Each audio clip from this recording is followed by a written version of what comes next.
Alrighty.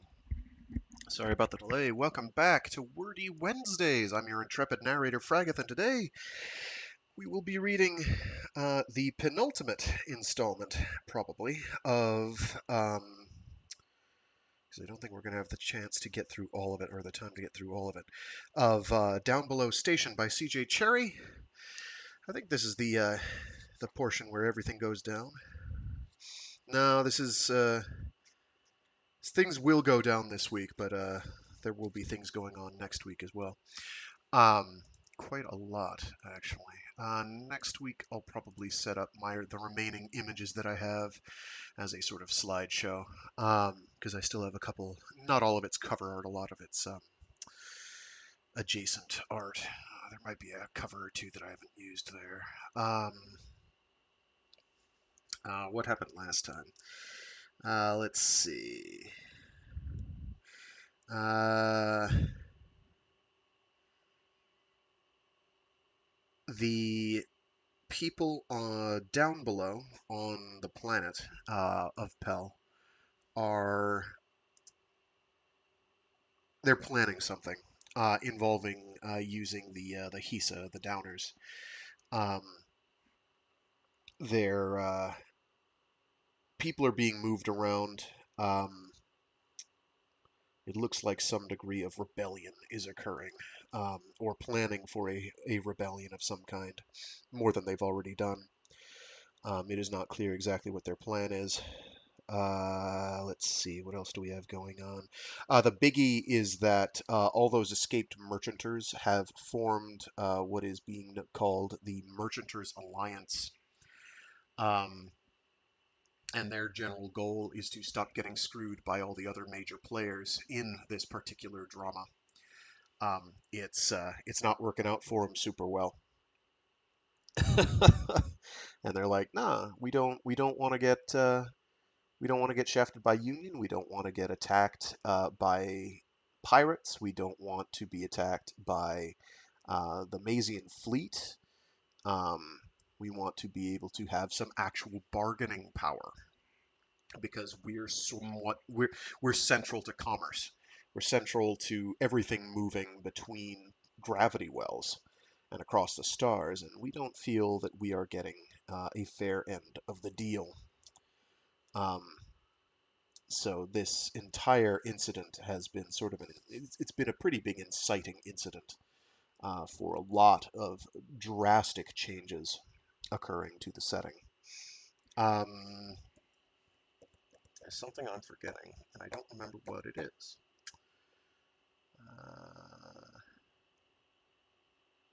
It looks like the Mazian troops on Pell Station are still moving along and sectioning it off. Uh, there's been an altercation where a number of crew and troops on all the vessels but Signe Mallory's Norway were involved in black marketeering and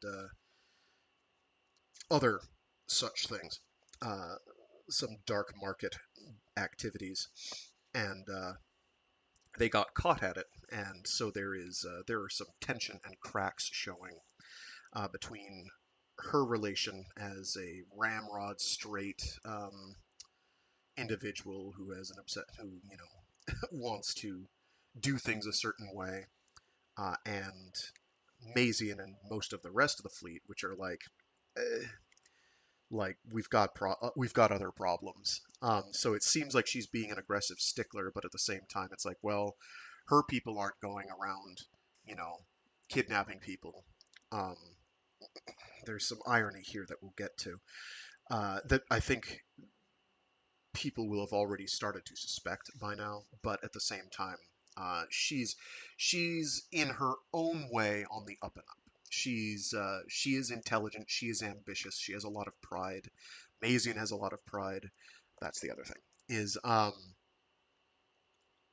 it Signe Mallory suspects that Mazian is about to make a play for Earth.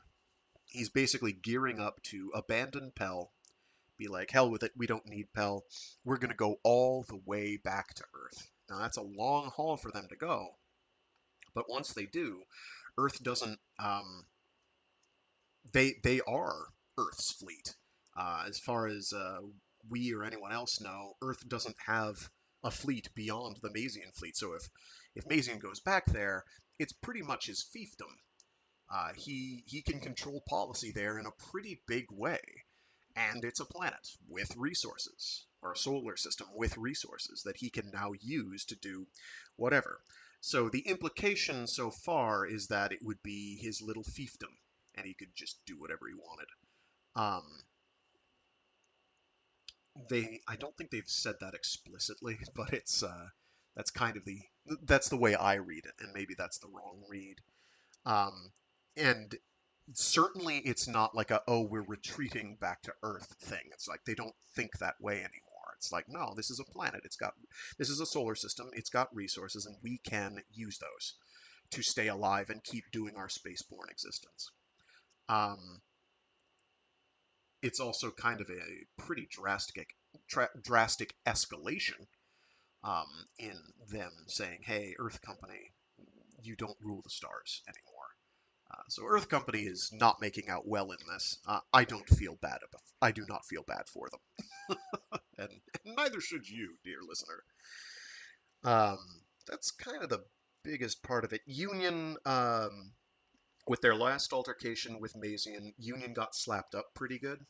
They did not like that. So right now they're like, okay, well, we're going to try and use some internecine skullduggery and try and have a confrontation and try and have a leg up when we do. But they haven't really said what they're going to do for that. So it's a lot of building right now. There's ratcheting up of tension and there's building towards a climax. We're going to see a sizable part. We're going to see the beginning of that climax this week. Um, Let me get through what I've got set aside here, and we'll see how much time I have left. I do not think I'll be able to. No, I'm not going to be able to get through it. So we will get through what I've set aside, and then next week will be a short week, but it'll be the finale of this book. I am not totally certain what I will do afterwards. I'm actually thinking of doing, given that it's June, what is it called? Escapology? I think that's the first book of the duology. If there's a third, I haven't checked. By, I can't remember the author's name. I can't make it out. The font's too small from here. Ren something. Ren Warl. Um, I think it was the sequel that I liked a little better. One of the two is almost literally Neuromancer. It like very similar plot beats with a couple different twists. I can't remember if that's the first or the second book. I think it's the first, so that would be the one we'd go through. It has a somewhat non-traditional protagonist, and that's the reason I am considering it. We'll see. I have to decide. It's either that or just keep doing more CJ Cherryh because I would like to make some progress towards getting us ready and prepped to start reading Citeen because I think Citeen is brilliant. I like Citeen a lot. And its sequel. Its sequel's good too. Citeen just blew me away. The sequel didn't blow me away as much because it's like, oh, let's just follow up on this. It's kind of like, well, we built up to something in Citeen, and this is kind of like what that leads to. Um, but it's not as broad in scope. It's a lot more focused and narrow. Whereas Citeen is kind of like this, where there's a lot of different stuff going on. Um, Very good book.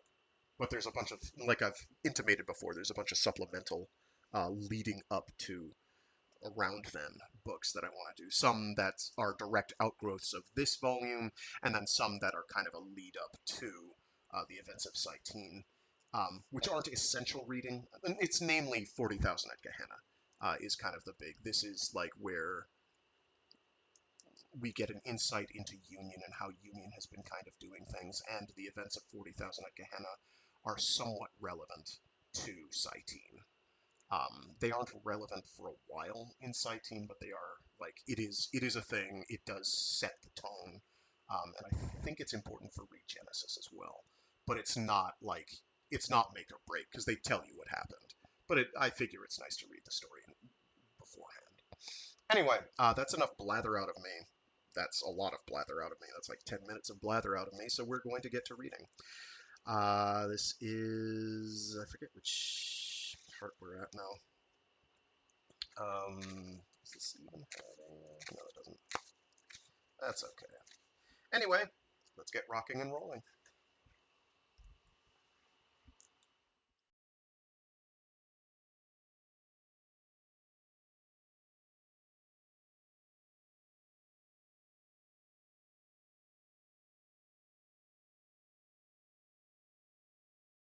Chapter 3, Part 1.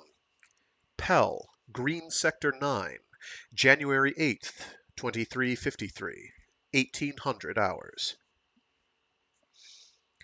Rumors floated all of Green, but there was no sign of a shutdown, no searches, no imminent crisis.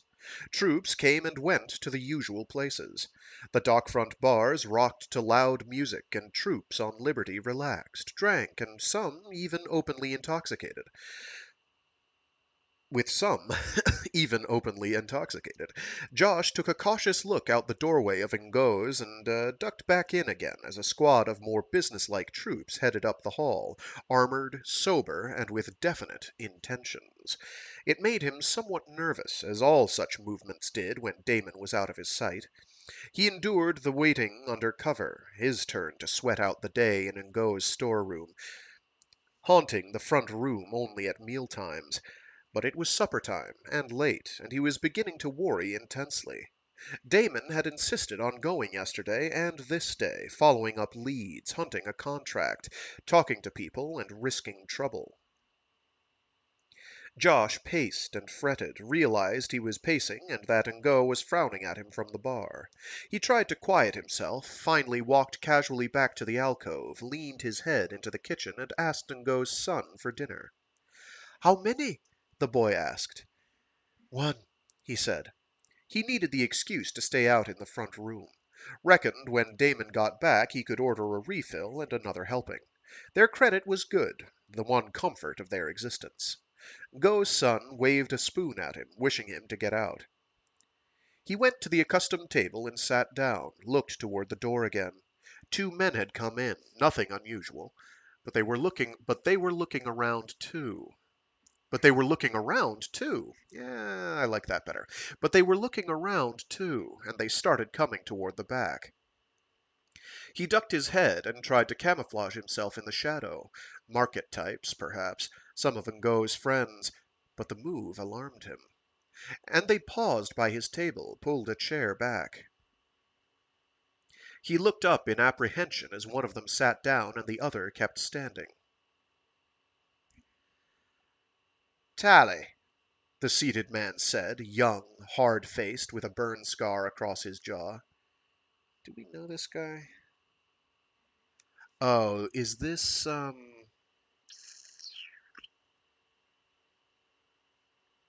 It is. Okay, very good, sorry.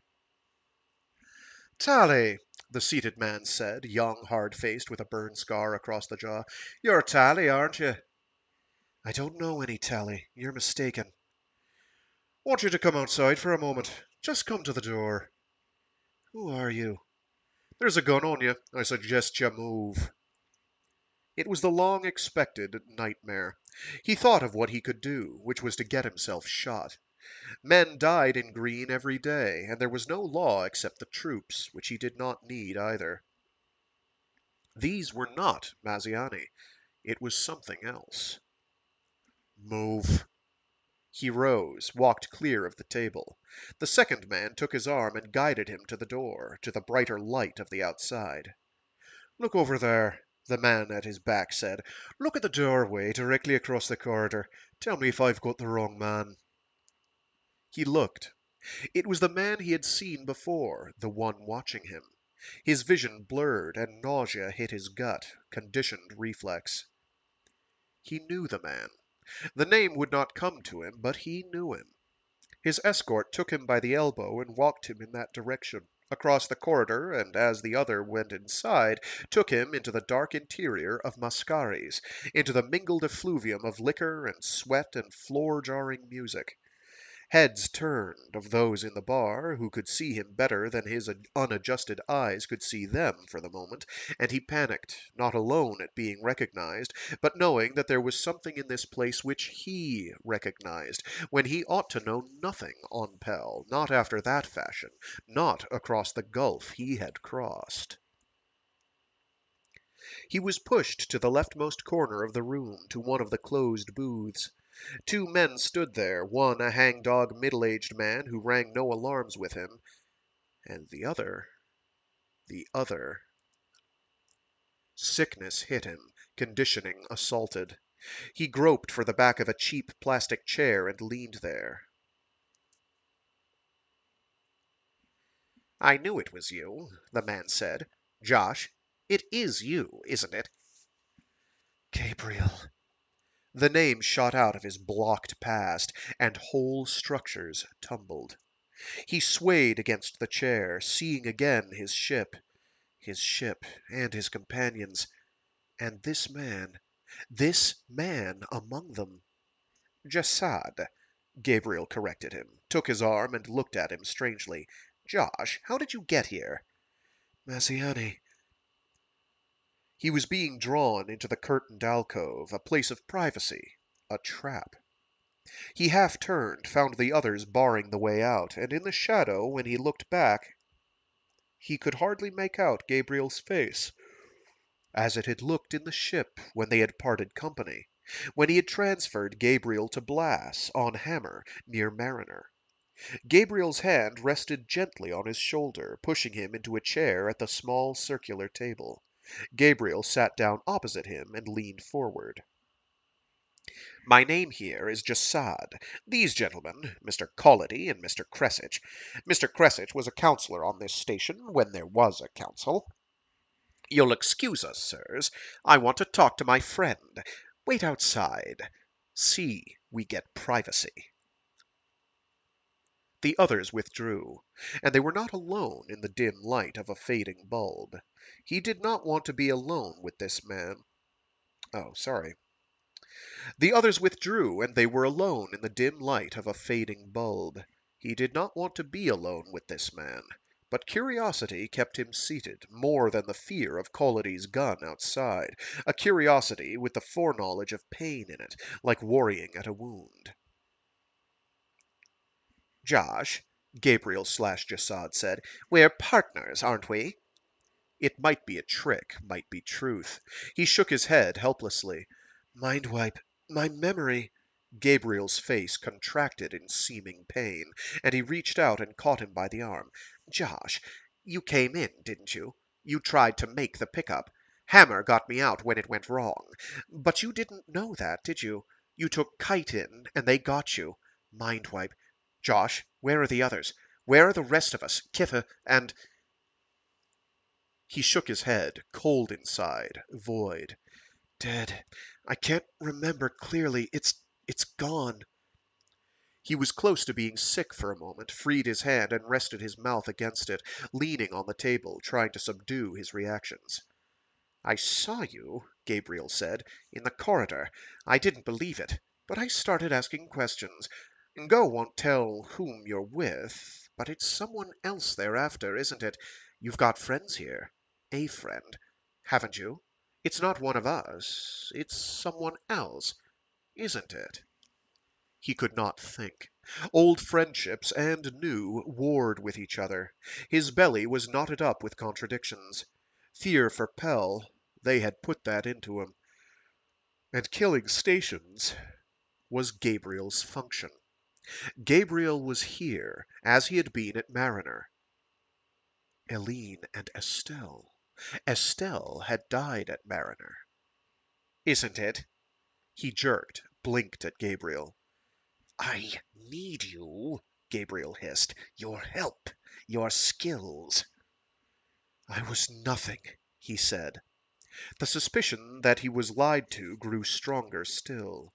The man knew him and claimed things that were not so, were never so. I don't know what you're talking about. We were a team, Josh. I was an arms comper on the probe ship. The undertapes. Gabriel seized his wrist, shook at him violently. You're Joshua Talley, Special Services. Deep taught for that. You came out of the labs on Cytine. I had a mother, a father. I lived on Cytine with my aunt. Her name was... Out of the labs, Josh. They trained you on all levels, gave you false tapes, a fiction, a fake, something to lie on the surface, lies you could tell and convince them if you had to. And it's surfaced, hasn't it? It's covered everything. I had a family. I loved them. You're my partner, Josh. We came out of the same program. We were built for the same job. You're my backup. We've worked together, station after station, recon and operations. He tore free of Gabriel's grip, blinked, blinded by a wash of tears. It began to shred, irretrievable, the farm, the sunny landscape, childhood. We're lab born, Gabriel continued. Both of us. Anything else, any other memory, they put it into us on tape and they can put something else in the next time. Cytine was real. I'm real. Until they change the tapes. Until I become something else. They've messed with your mind, Josh. They've buried the only thing that's real. You gave them the lie, and it washed right into your memory. But the truth's there. You know Comp. You've survived here. And you know this station. He sat still, his lips pressed against the back of his hand, tears rolling down his face, but he was not crying. He was numb, and the tears kept coming. What do you want me to do? What can you do? Who are your contacts? It's not among the Maziani, is it? No. Who? He sat unmoving for a moment. The tears stopped, the well of them dried up somewhere inside. All his memory seemed white, station detention and some far distant place confounded in his memory. Yes, confounded in his memory. White cells and uniformed attendants, and he knew finally that he had been happy enough in detention because it was home, the universal institution, alike on either side of the lines of politics and war. Home. Suppose I work it my way, he said. Suppose I talk to my contact, all right? I might be able to get some help. It'll cost you. How cost? He leaned back in the chair, nodded toward the outside of the booth where Colody and Kressich waited. You have pull of your own, don't you? Suppose I contribute my share. What have you got?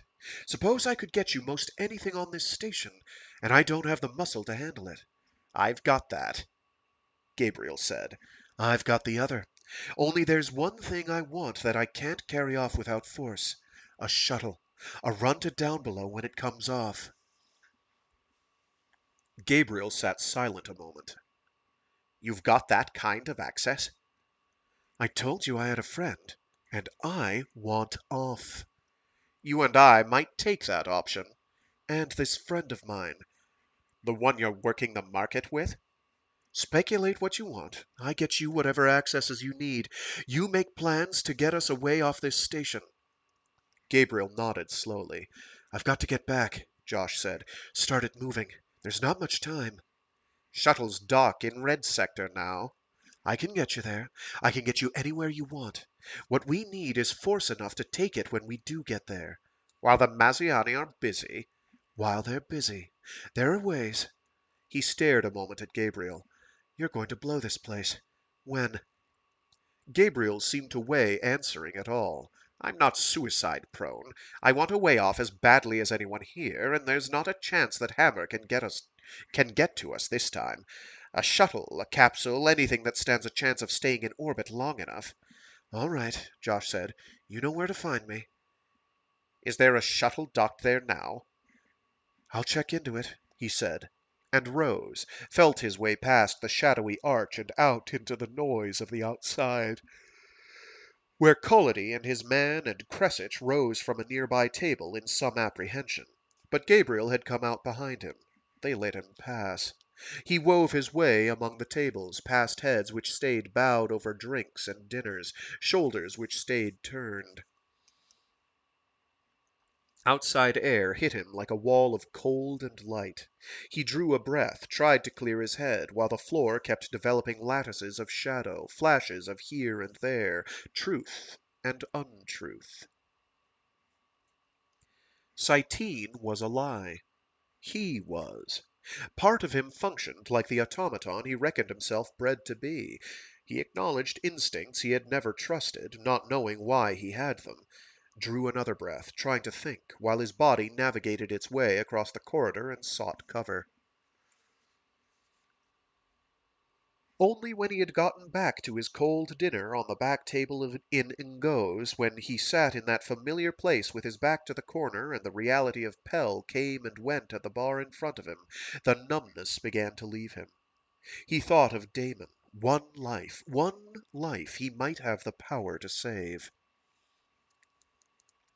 He killed. That was what he was created to do.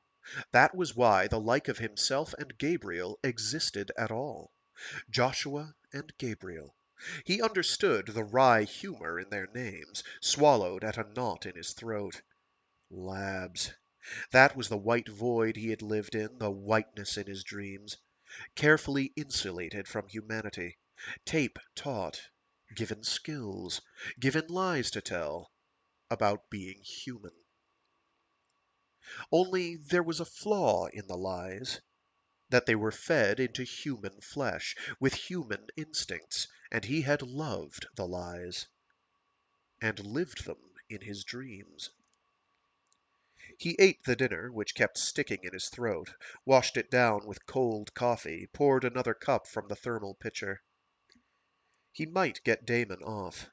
The rest had to die. To get Damon out he had to keep quiet, and Gabriel had to mislead the others following him, promise them all life, promise them help which would never come. They would all die, except himself and Gabriel and Damon. He wondered how he should persuade Damon to leave, or if he could. If he must use reason, what reason? Alicia Lucas Constantin. He thought of her who had helped him in the process of helping Damon. She could never leave. And the guards who had given him money in the hospital. And the Downer who followed them about and watched over them. And the people who had survived the hell of the ships and of Q. And the men and the women and the children. He wept, leaning against his hands, while somewhere deep inside were instincts which functioned in cold intelligence, knowing how to kill a place like Pell, knowing that it was the only reason he existed. The rest he no longer believed. He wiped his eyes, drank the coffee, sat, and waited.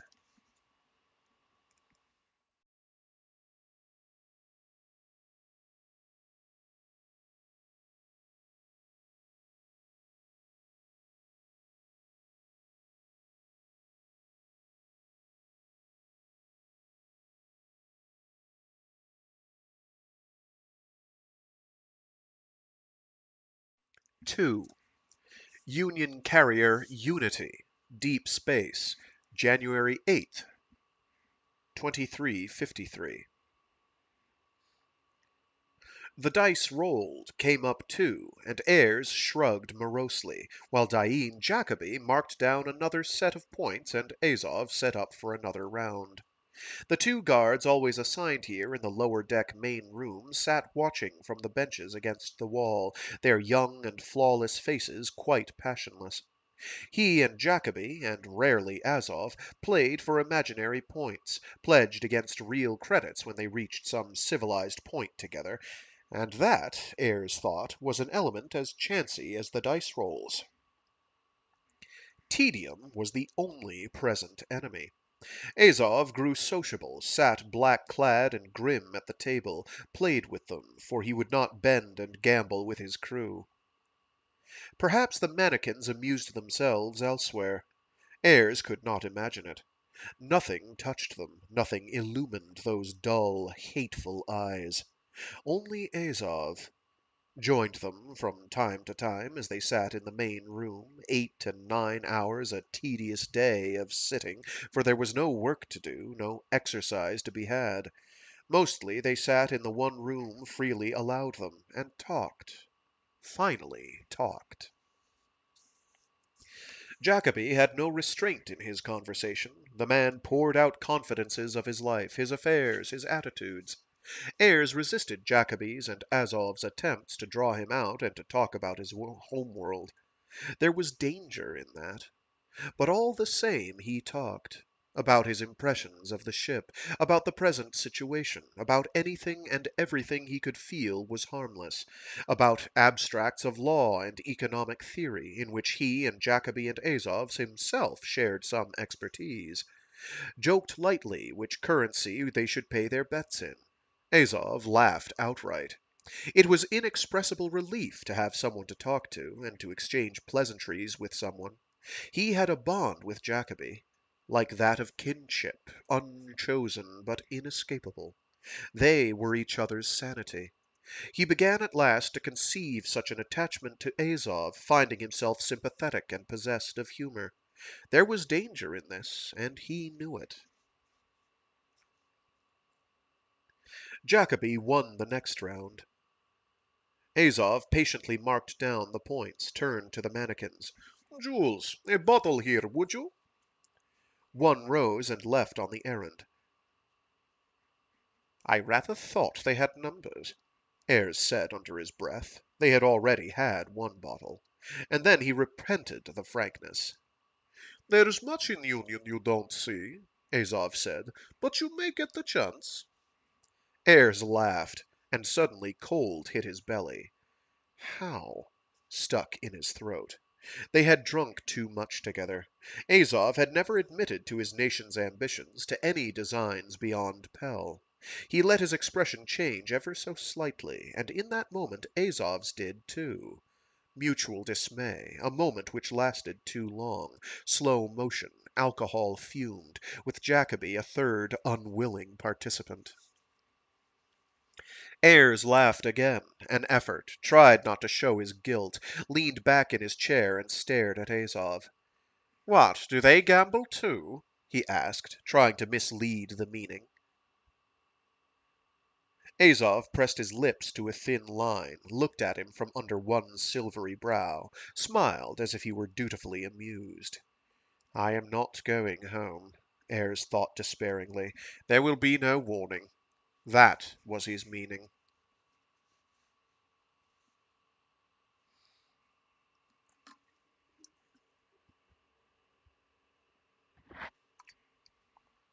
Part 3. Pell, Downer Tunnels. January 8, 2353. 1830 hours. The dark place shifted with many bodies. Damon listened, started as he heard one moving near him, and again as a hand touched his arm in the blackness of the tunnel. He angled the lamp that way, shivering in the chill. "Aye, Bluetooth," The familiar voice whispered. "You come see she?" Damon hesitated, long, looked toward the ladders which stretched like spider web out of the range of the lamp he carried. "No," he said sorrowfully. "No, I only walk through. I've been to White's section. I only want to go through." She ask you come. Ask. Ask all time. "No," He whispered hoarsely, thinking that there were fewer and fewer times, that soon there would be no chance at all. "no. Bluetooth, I love her, and I won't. Don't you know it would be danger to her if I came there? The men with guns would come in. I can't. I can't, as much as I want to." The Downer's warm hand patted his, lingered. You say good thing. He was surprised. A Downer reasoned, and though he knew that they reasoned, it surprised him to hear that train of thought follow human lines. He took the Downer's hand and squeezed it, grateful for Bluetooth's presence in an hour when there was little other comfort. He sank down on the metal steps, drew a quiet breath through the mask, drew comfort where it was to be had, to sit a moment safe from unfriendly eyes, with what had become, across all other differences, a friend. The Hisa squatted on the platform before him, dark eyes glittering in the indirect light, patted his knee, simply companionable. You watch me, Damon said. all the time. Bluetooth bobbed slightly, agreement. The Hisa are very kind. Damon said. Very good. Bluetooth tilted his head and wrinkled his brow. You she baby. Families were a very difficult concept for Hisa. You Lisha baby. I was, yes. She you mother. She is. Milio she baby. Yes. I love he. Damon smiled painfully. No halfway with you, is there? No, sorry, that's a comma. No halfway with you, is there, Bluetooth? All or nothing. You're a good fellow. How much do the Hisa know? Know other humans? Or only Constantins? I think all my friends are dead, Bluetooth. I've tried to find them, and either they're hiding or they're dead. Make me eyes sad, Damon man. Maybe he's a find, tell we they name. Maybe he's a find, tell we they name. Any of the D's, or the Ushants, the Mullers. I ask, some know maybe. Bluetooth laid a finger on his own flat nose. Find they. By that? Bluetooth reached out a tentative hand and stroked the stubble on his face. You face like Hisa, you smell same human. Damon grinned, amused in spite of his depression. Wish I did look like a Hisa. Then I could come and go. They nearly caught me this time. You come here afraid, Bluetooth said. You smell fear? I see you eyes. Much pain. Smell blood, smell run hard. Damon turned the back of his elbow to the light. A painful scrape that had torn through the cloth. It had bled. Hit a door, He said. Bluetooth edged forward. I make stop hurt. He recalled Hisa treating their own hurts, shook his head. Nah, but can you remember the names I asked? D. Ushant. Mulder. You find them? Try, Bluetooth said. Bring they? Come bring me to them. The men with guns are closing the tunnels into White, you know that? No so. We downers, we walk in big tunnels outside. Who look at we? Damon drew a deep breath against the mask, stood up again on the dizzying steps, hugged the Hisa with one arm as he picked up the lamp. Love you, He murmured. Love you.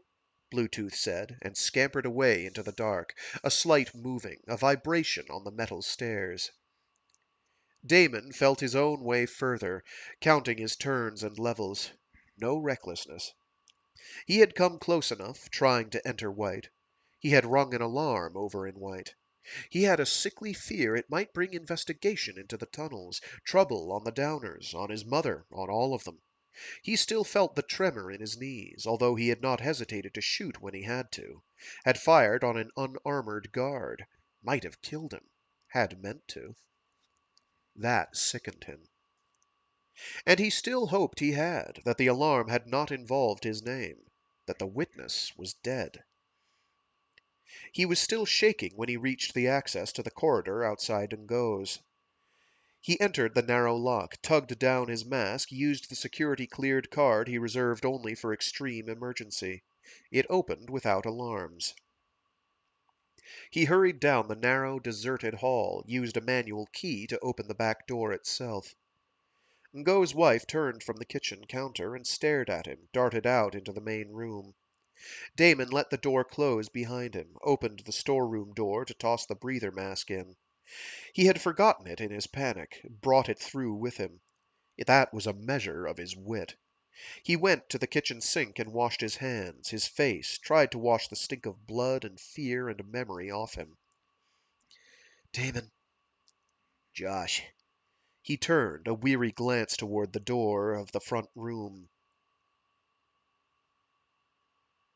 dried his face on the towel hanging there. Trouble. He went past Josh into the front room, walked to the bar, and leaned against it. Bottle? He asked of Ngo. You come in that door again, Ngo hissed unhappily. Emergency, Damon said. Josh caught his arm gently from the side. Never mind the drink for a moment, Josh said. Damon, come over here. I want to talk to you. He came, back into the alcove which was their territory. Josh backed him into the corner, out of sight of the other patrons who ate in the place. There was the clink of plates in the kitchen, where Ngo's wife had retreated with her son. The room smelled of Ngo's inevitable stew. Listen, Josh said when they had sat down. I want you to come with me across the corridor.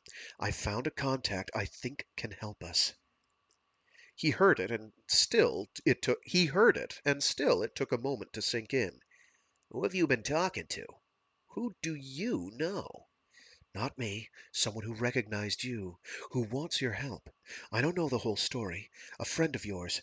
There's an organization stretches out among the Q folk and Pell.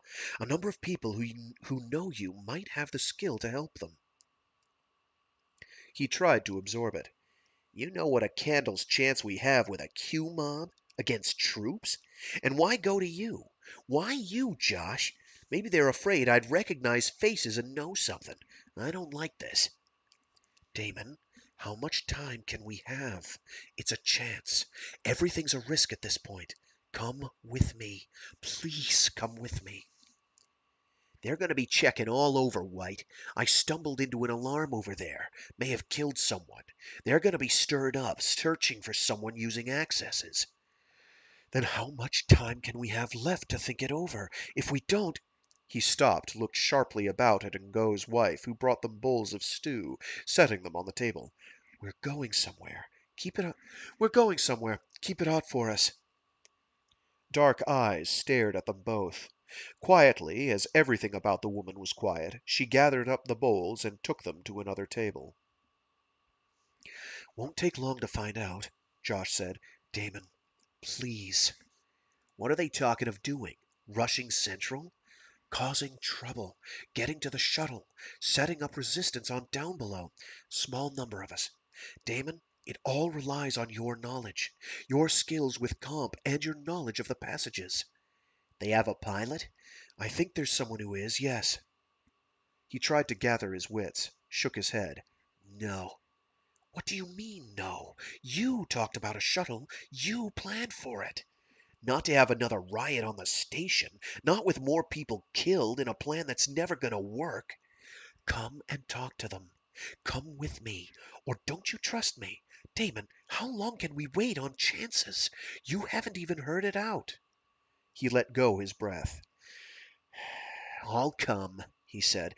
They're going to start checking IDs in green soon enough, I'm afraid. I'll talk to them. Maybe I know better ways, quieter ones. How far is this place? Mascari's. Across the corridor. Yes, come on. He came, out amongst the tables, past the bar. You, Ngo said sharply as they passed. He stopped. He stopped. You don't come back here if you bring trouble. You hear me? I helped you. I don't want that kind of pay for it. You hear me? I hear, Damon said. There was no time to smooth it over. Josh waited by the front door. He walked out to join him, looked left and right, and crossed the corridor with him into the noisier and darker interior of Mascari's. A man at the left of the entry rose and joined them. This way, the man said, and because Josh went without question, Damon swallowed his protests and went with them, to the far side of the room, which was so dark it was hard to avoid chairs. A dim light burned in a curtained alcove. They went inside, he and Josh, but their guide vanished. And in another moment a second man came in at their backs, young and scar-faced. Damon did not know him. "They're comin'," the young man said, and quickly the curtains moved again, admitted two more to the alcove. "Cressit," Damon muttered. The other was not familiar to him. "You know Mr. Cressit?" the newcomer asked. "Only by sight. Who are you?" "Name's Jasad. Mr. Constantine, is it? The younger Constantine?" Recognition of any kind made him nervous. He looked at Josh, finding discrepancies, bewildered. They were supposed to know him. This man should not be surprised. "Damon," Josh said, "this man is from Q. Let's talk details. Sit down." He did so, at the small table, uncertain and apprehensive as the others settled with him. A second time he looked at Josh. He trusted Josh, trusted him with his life, would hand him his life at the asking, having no better use for it. And Josh had lied to him. Everything he knew of the man insisted Josh was lying. Are we under some threat? He wondered wildly, seeking some cause for this charade. "What kind of proposal are we talking about?" he asked, wishing only that he could get himself out of there, and get Josh out, and get it all straight. "When Josh said that he had contacts," Jasad said, slowly, "I didn't suspect who. You're far better than I dared hope." "Am I?" He resisted the temptation to look again in Josh's direction. "And what precisely do you hope, Mr. Jasad from Q?" "Josh didn't tell you." "Josh said I'd want to talk to you." "About finding a way to get this station back into your hands?" He did not change expression in the least. "You think you have a means to do that?" "I have men." "I have men," Cressit interjected. "Colody does. We can raise 1,000 men in 5 minutes." "You know what would happen then," Damon said. "We'd have ourselves neck deep in troopers. Bodies in the corridors if they didn't vent us all." "You know," Jasad said quietly, "that the whole station is theirs, to do with as they please. Except for you, there's no authority to speak for the old pal. Lucas is done. He says only what Mazian hands him to read. He has guards about him everywhere. One choice is bodies in the corridors, true. The other is what they've given Lucas, isn't it? They'd give you prepared speeches to read, too. They'd let you alternate with Lucas, or outright dispose of you. After all, they do have Lucas, and he takes orders. Doesn't he? Doesn't he?" "You put it neatly, Mr. Jasad." "And what about the shuttle?" he thought, Leaning back in his chair. He looked at Josh, who met his eyes with a troubled stare. He glanced back again. "What's your proposal?" "You get us access to Central. We take care of the rest." "It'll never work," Damon said. "We've got warships out there. You can't hold them off by holding Central. They'd blow us. Don't you count on that?" I have means to make sure it works. "So let's have it. Make your proposal, flat, and let me have the night to think about it." Let you walk around knowing names and faces. "You know mine," He reminded Jasad, and obtained a slight flicker of the eyes. Trust him, Josh said. It will work. Something crashed outside, even over the music. The curtains came inward, with Colody, who landed atop the table with a hole burned in his forehead. Cressit sprang up, shrieking in terror. Damon hurled himself back, hit the wall with Josh beside him, and Jasad clawed for a pocket. Shrieks punctuated the music outside, and armored troops with leveled rifles filled the doorway of the alcove. "Stand still!" one ordered. Jasad whipped out the gun. A rifle fired, and there was a burned smell as Jasad hit the floor, twitching. Damon stared at the troopers and the leveled rifles in dazed horror. Josh, at his side, did not move. A trooper hauled another man in by the collar. Ngo, who flinched from Damon's stare and looked apt to be sick. "These the ones?" the trooper asked. Ngo nodded. "Made me hide them out. Threatened me. Threatened my family. We want to go over to White. All of us." "Who's this one?" The trooper nodded toward Cresich. Don't know, Ngo said. Don't know him. Don't know these others. Take them out, the officer said. Search them. Dead ones, too. It was over. 100 thoughts poured through Damon's mind. Going for the gun in his pocket. Running for it, as far as he could get before they shot him down. And Josh. And his mother and his brother. They laid hands on him, turned him against the wall, and made him spread his limbs, him and Josh beside him and Cresich. They searched his pockets and took the cards and the gun, which in itself was cause for a shooting on the spot. They turned him about again, back to the wall, and looked at him more carefully. You're Constantine? He gave no answer. One hit him in the belly and doubled him, and he flung himself at the man shoulder on and low, carried him and a chair over under the table. A boot slammed into his back, and he was trampled in a fight which broke above him. He tore free of the man he had stunned, tried to claw his way to his feet by the table rim, and a shot burned past his shoulder, hit Cresich in the stomach. A rifle clubbed him. His knees loosened, refusing to drive him to his feet. A second blow, on the arm stretched on the table. He went out, doubled as a boot slammed into him, stayed doubled against the blows until they knocked him half senseless.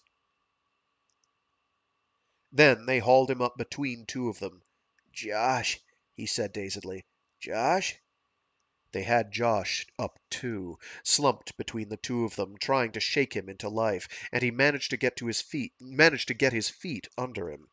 His head rolled drunkenly. He was bleeding from the temple. For Cresich there was no use in urging. He was still moving, gut shot and bleeding fast. They were leaving him. Damon looked about as they were taken out into the main room. Ngo had fled, or they had taken him. The patrons had fled. There was only a scattering of corpses and a few troops standing about with rifles. The troops hauled him and Josh outside, into the corridor.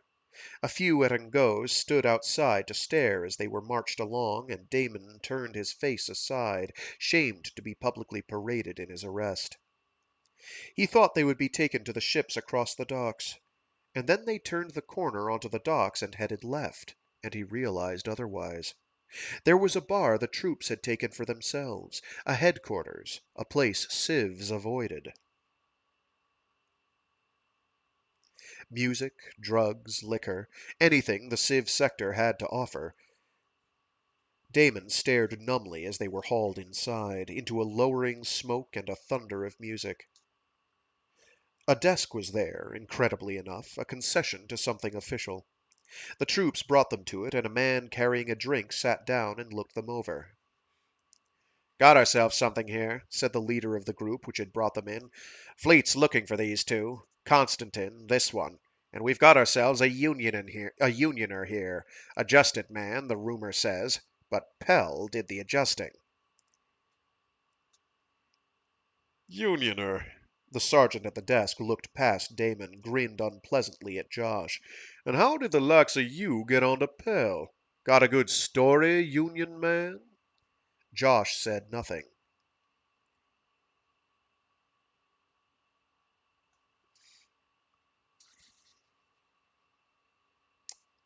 Okay.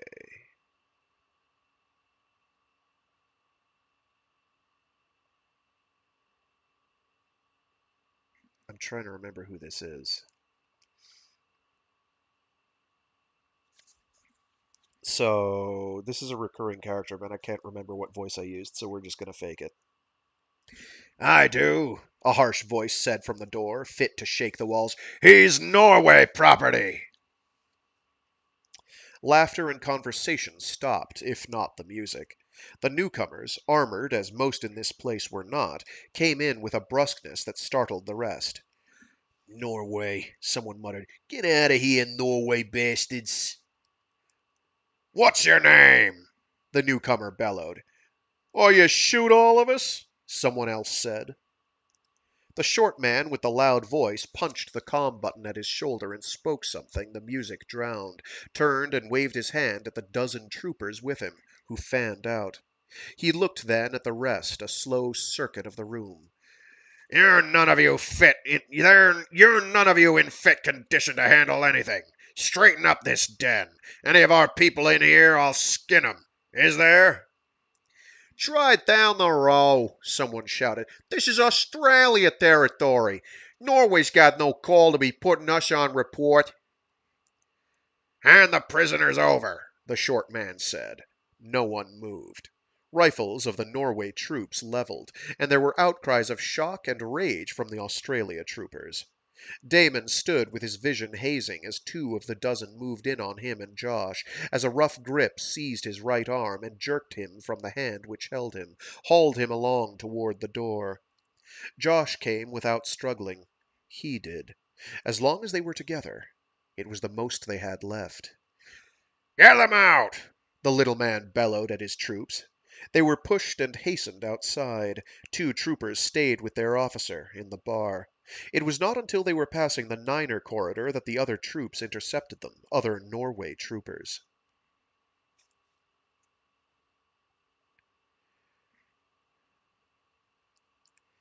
Get to the Australia post, one yelled at the others, a woman's voice. McCarthy's. Dye's got 'em all at rifle point. He needs some numbers in there fast. The troopers headed past them at a run.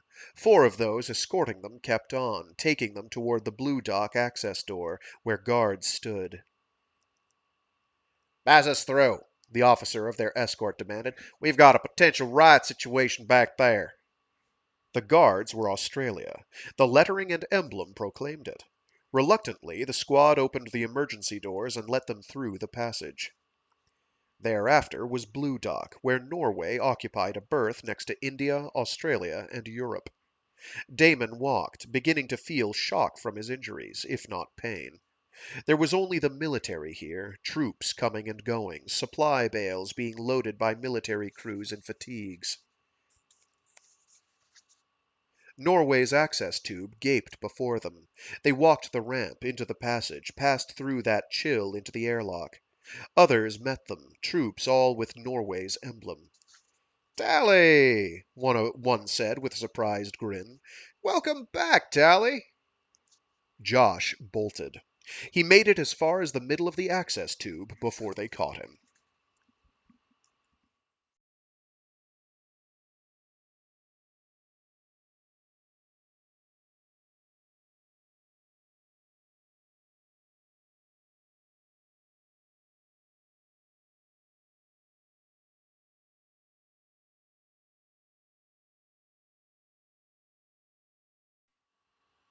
Part 4.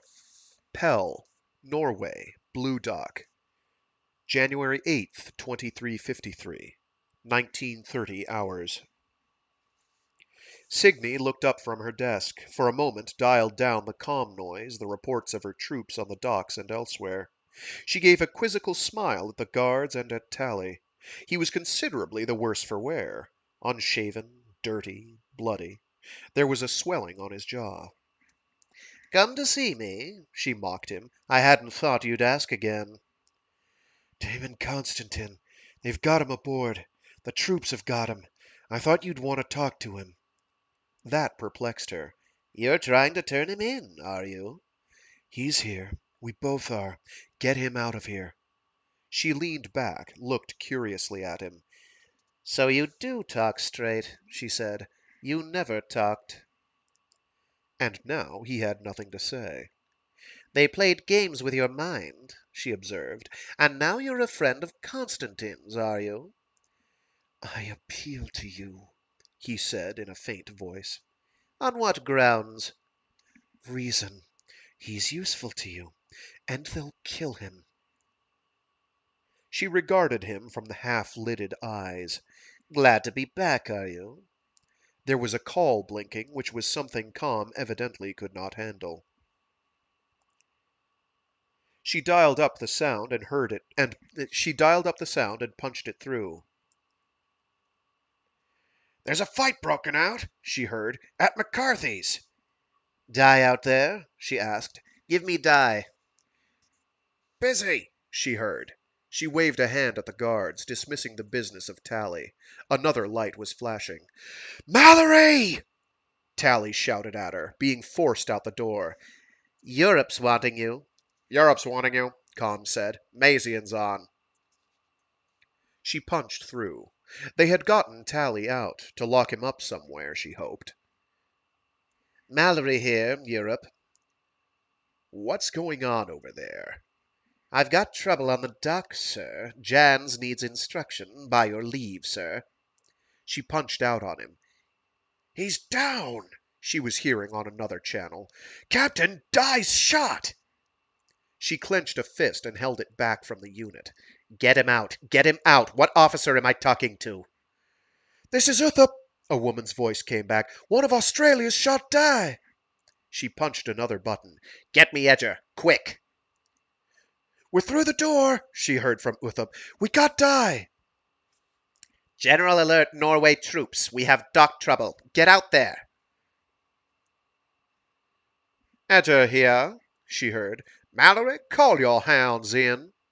Call yours in, Edger, or I'll shoot them on sight. They've shot Dye Jans. I'll stop it, he said, and cut out. Alert was sounding in Norway's corridors, a raucous klaxon, blue lights flashing. Boards and screens in her office were coming to life as the ship turned out to emergency ready. We're coming in, Uthup's voice came back. He's still with us, Captain. Get him in, Uthup, get him in. Going down there, Captain. That was Graf, heading down to the dock. She started pushing buttons, hunting a visual and cursing at the techs. Someone should have it on vid. She found it, the group coming in carrying more than one of her number. Of their number, sorry. Norway troops pouring out onto the dock in haste and taking up positions around the umbilicals and access. Get Med on the comm, she ordered. Med's ready, she heard, watched a familiar figure reach the troops and take charge. Graf was out there. She found leisure for a quieter breath. Europe's still holding, Com advised her. She punched that channel. Captain Mallory, what war are you fighting out there? I don't know yet, sir. I'm going to find out as soon as I can get my troops aboard. Oh. I don't know who's talking. You've got Australia's prisoners. Why? Who is... Oh, sorry. I got them flipped. Captain Mallory, what war are you fighting out there? I don't know yet, sir. I'm going to find out as soon as I can get my troops aboard. You've got Australia's prisoners. Why? Damon Constantine's one, sir. I'll be back in touch as soon as I can get a word out of Jans. Your leave, sir. Mallory. Sir? Australia has 2 casualties. I want a report. I'll get one to you when I can learn what happened, sir. In the meanwhile, I'm dispatching troops to Green Dock before we have some sort of trouble with civs over there. India is moving forces in. Leave it at that, Mallory, and keep your troops out of there. Off the docks. Pull them all. I want to see you at soonest here. With a report, sir. By your leave, sir. The light and the contact winked out. She slammed her fist onto the console and shoved the chair back, headed for the cubbyhole of a surgery in the half corridor off from the main lift topside.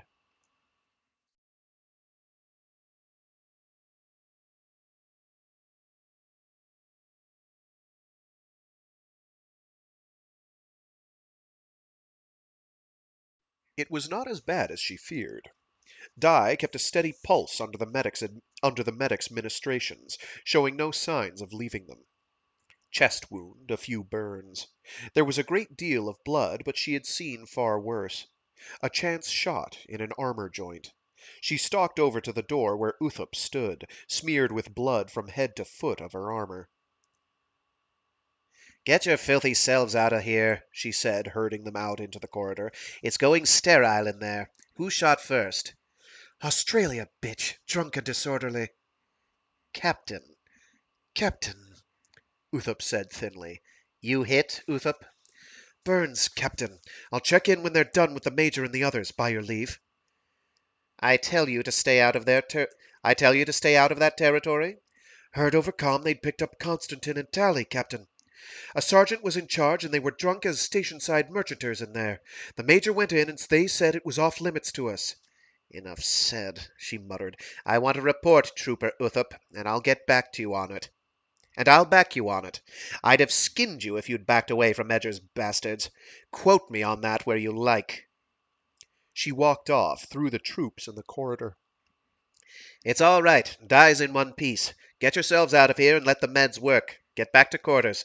I'm going to have a word with Edger, but if you or any of the others take to the docks, I'll shoot you with my own hand. That's my word on it. Get below. They scattered. She walked forward to the bridge, looked about her at the crew who had gotten to stations. Graff was there, himself liberally blood-stained. Clean yourself up, she said. Mind your stations. Morio, get back there and interview Trooper Uthup and anyone else in that detachment.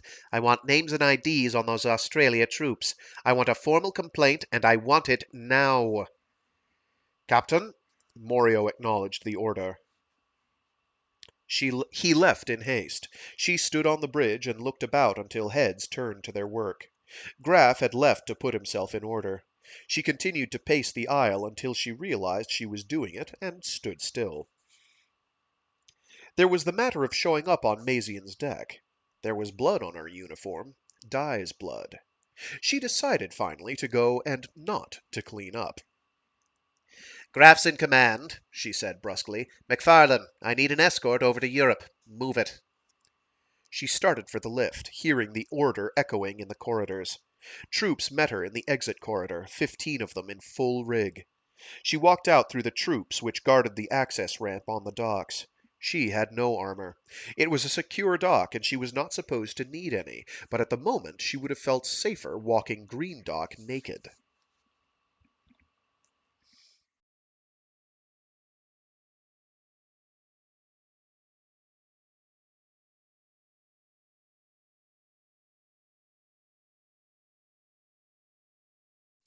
Part 5. Pell, Europe, Blue Dock, January 8, 2353. 2015 hours. Mazian was not late showing up, not this time. It was an audience of two, herself and Tom Edger, and Edger had gotten there first. That was expected. Sit down, Mazian told her.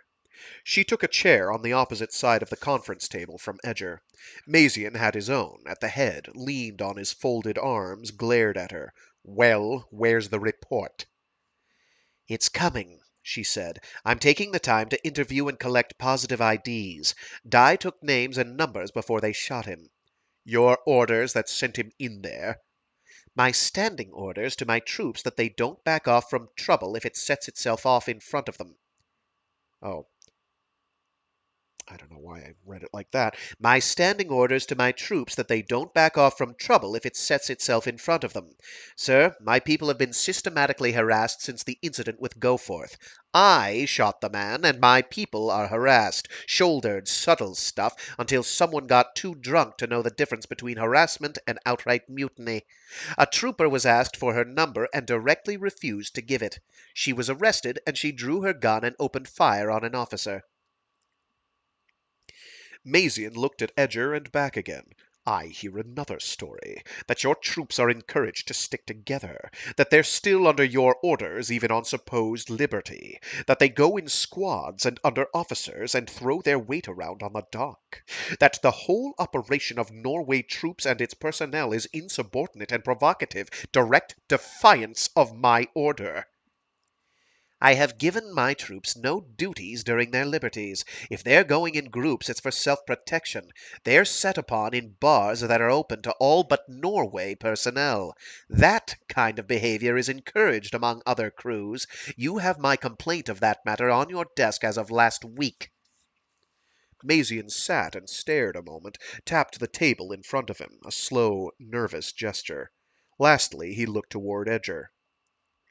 "I've hesitated to file a protest," Edger said, "but there's a bad atmosphere building out there. Apparently there's some difference of opinion about how the fleet as a whole is ordered. Ship loyalties to certain captains, are encouraged in some quarters for reasons I refuse to guess at, perhaps by certain captains." Signy sucked air and slammed her hands down, all but out of her chair before colder sense asserted itself. Much colder. Edger and Mazian had always been close. Were close, she had long suspected, in a way in which she could not intervene. She evened her breath, leaned back, looked only at Mazian. It was war. It was as narrow a chute as ever Norway had run, the straits of Mazian's ambition and Edger's. "There is something vastly amiss," she said, "when we start shooting at each other. By your leave, we're the oldest in the fleet, the longest survivors. And I'll tell you plainly, I know what's afoot, and I've played your charade, gone on with this station's organization, which isn't going to have any importance whatsoever when the fleet moves. I've done your make-work operations, and done them well. I've said no word to my troops or my crew about what I know, and I get the drift of things, that the troops are allowed to do what they like on this station, because in the long run it doesn't matter. Because Pell has stopped mattering, and the survival of it is now contrary to our interests. We're aiming at something different now. Or maybe we always were, and you've moved us to it by degrees, never to shock us too much, when you finally propose what it is you really have in mind, the only choice you've left us with. Sol, isn't it? Earth. And it's going to be a long run, and dangerous, with plenty of trouble when we get there. The fleet takes over the company. So maybe you're right. Maybe it's the only thing to do. Maybe it makes sense, and it began to make sense a long time ago when the company quit backing us. But we don't get there if Pell destroys the disciplines on which this fleet has functioned for decades. We don't get there if the units of it are homogenized into something that can't work apart. And that's what this harassment does. It tells me how to run Norway. If that starts, then it all breaks down. You take from the troops their badges and their designations, their identification and their spirit, and it all goes. And whatever you call it, that's what's in progress out there when a ship is made to conform to a standard against every rule they've ever known, when captains in this fleet are subtly encouraging their troops to the harassment of mine, and they're taking to it in the absence of another enemy. The fleet as a whole hasn't existed in decades, but that was our strength. The latitude to do what had to be done across all this vast distance. Homogenize us and we become predictable. And few as we are, then we're done. Amazing, Mazian said softly, that somehow you end up arguing for separation of the crews, when you're the one complaining about lack of discipline. You're an amazing sophist. I'm being ordered to fall in line, to change every policy and order that exists on my ship. My troops perceive that as an insult to Norway, and they resent it. What else do you expect, sir? The attitude of the troops rather reflects that of the officers in charge and of the captain, doesn't it? Maybe you've encouraged it. And maybe what happened in that bar was encouraged. Sir, with all respect, sir. Your men moved in and removed prisoners from the custody of the troops who performed the arrest. Credit snatching, doesn't it seem so? Removed prisoners from a drunken body of libertied troops in a bar. Dock headquarters, Edger muttered. Tell it clear, Mallory. Dock headquarters, Edger muttered. Tell it clear, Mallory. The troops were drunk and disorderly in your dock headquarters, and one of the prisoners involved was Norway property. There was no commissioned officer in this dock headquarters, and the other prisoner was valuable and one my make-work operation on the docks would find useful. The question is why the prisoners were taken to that so-named headquarters at all, instead of to the Blue Dock facilities or to the nearest ship, which was Africa. The arresting troops were reporting to their sergeant, who was present when your troop major broke into the place. I suggest that that attitude is I suggest that that attitude is contributory to the atmosphere in which Major Jans was shot. If that was dock headquarters, Major Jans was fully entitled to walk in there and assume command of the situation. But he was told outright on entering that the so-named dock headquarters was staked out as Australia territory.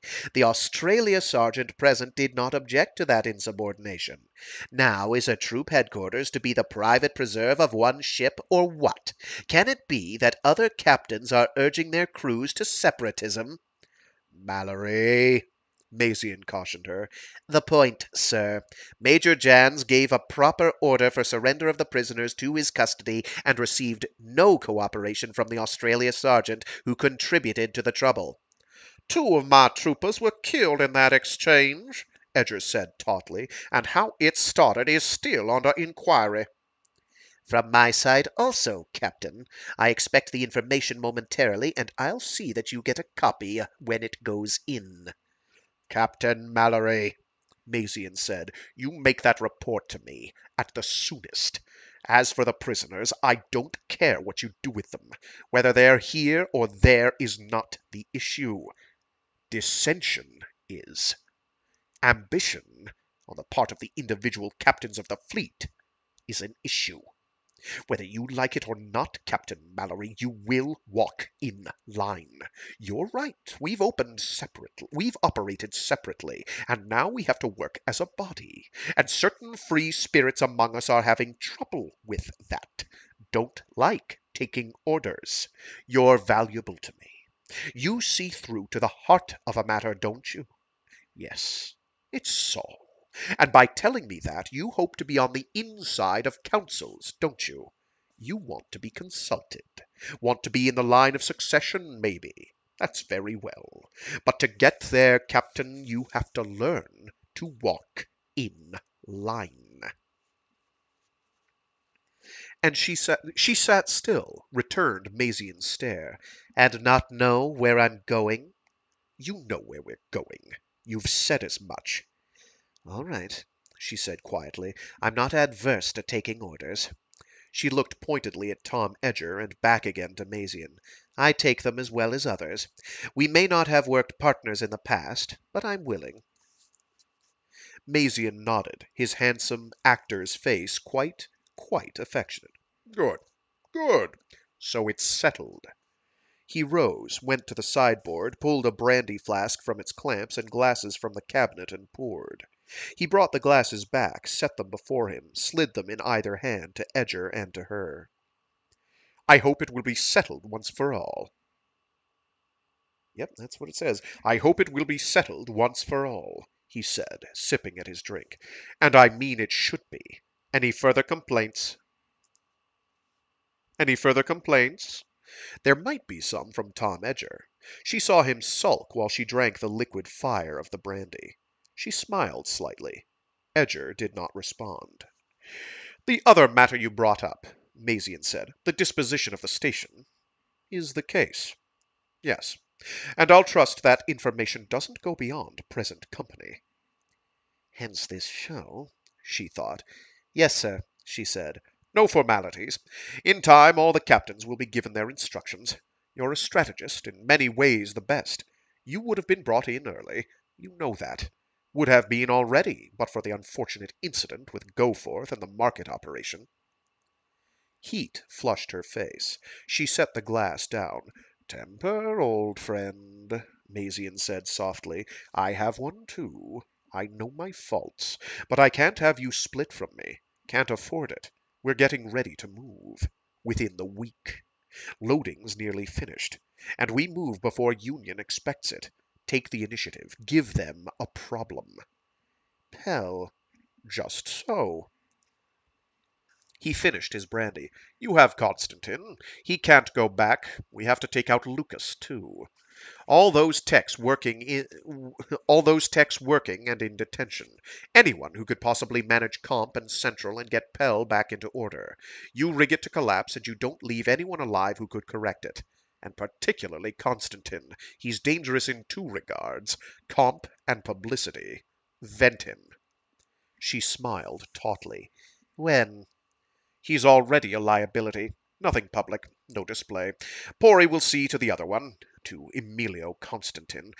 Clean wipe, Signy. Nothing left of help to Union. No refugees from this place. I understand you. I'll do the disposal. You and Tom, for all your bickering, have done a good job. I was very worried about having Constantine unaccounted for. You've done an excellent job. I mean that. I knew what you were up to, she said levelly, so the comp is already set up that way. A key signal can scramble it completely. A couple more of the comp operators are still missing. I'm fixing to shut down Green tomorrow. They'll surrender or I vent the section and that fixes it anyway. I've got prints on the missing operators. I'll pull in the informer and go and his lot. Ask questions and pinpoint what I can before we move. If agents can pull the comp people out so we're absolutely sure, so much the better. My man will cooperate, Edger said. She nodded. That's the way, Mazian said cheerfully. That's the kind of thing I expect from you, Signy. No more of this quarreling over prerogatives. Now will the two of you get about it? Signy finished her glass, rose. Edger did. She smiled and nodded at Mazian, but not at Edger, and walked out with a deliberate lightness. Bastard, she thought. She did not hear Edger's steps behind her. When she entered the lift and started down to meet her escort, Edger was not with her. He had stayed behind to talk to Mazian. Whore. The lift whisked her down to exit level. Her troops were where she had left them, ramrod stiff and carefully avoiding any altercation with Europe troops who came and went in the suiting room. A trio of Europers were there with smiles which wiped themselves at once when she walked out among them. She gathered up her escort and stalked out the lock, down the access to the dock, to the waiting lines of her own troops.